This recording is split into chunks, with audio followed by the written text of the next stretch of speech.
the mob was involved in professional wrestling, and that was our backers when we started the ICW. So that's very interesting, and it goes back to the Philippines where Aquino, the guy at the airport, gets shot, and we have one of the biggest New Jersey mobsters there with us as part of the event. And in the morning, he's missing. He's gone. He flew out, even though the whole country was in siege. Bucky flew out. And so that's an investigation that's going on now because we didn't have backing, and the people that were backing Bruno pulled out, and then they start pressuring us for the money. I had a friend, I called him, I said, look, these guys are big gamblers. Can you just talk to them, get them off my back? I'll pay them, but I got to do it. I can't do it all at once. So we had a meeting in Atlantic City, and to my benefit, they decided after meeting with Bucky, they didn't want any money. They just wanted out. And that's where the mob came into wrestling.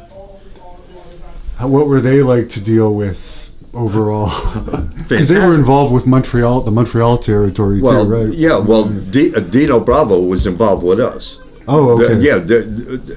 Bucky was in charge of that mob that was in, he was part of that mob. This is the New Jersey group, New Jersey, Pennsylvania group. Okay. They were in control. Right. And to deal with them was phenomenal. It was phenomenal. And let me tell you why. I'd meet him on a Sunday. He would hand me an envelope for the money for the whole week, for everything. They paid for everything. When my guys came into the dressing room to wrestle, and you can ask Tito this or Tony, you got paid before you wrestled. Whatever your deal was, you got an envelope, your money was in there.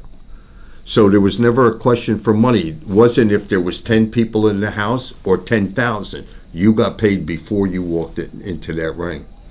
And then you would pay them what the gross was at the end, or no? Percentage? Most guys like Tito and Tony, they wanted an X amount of dollars, and when you want, say, $500, yeah, then you get $500. If the house only drew 30 people, you still got $500. But if the house drew 8,000 people, you still only got $500. But you got what you wanted prior to going in there.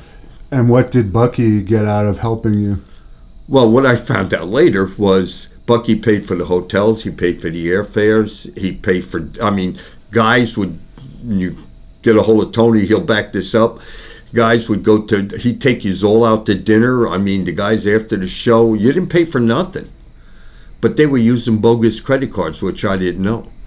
And they were that bogus, but at the end of the week, we would sit down and tally the week up, and he would say, okay, here's my bills with paying the hotels, the dinners, and everything. You owe me $5,000 off the top, so we take $5,000 off the top, and then we split the balance. So let's say we made, after giving him $5,000, there was $5,000 or $10,000 left.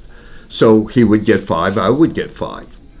But he got $10, and he didn't pay for that other $5.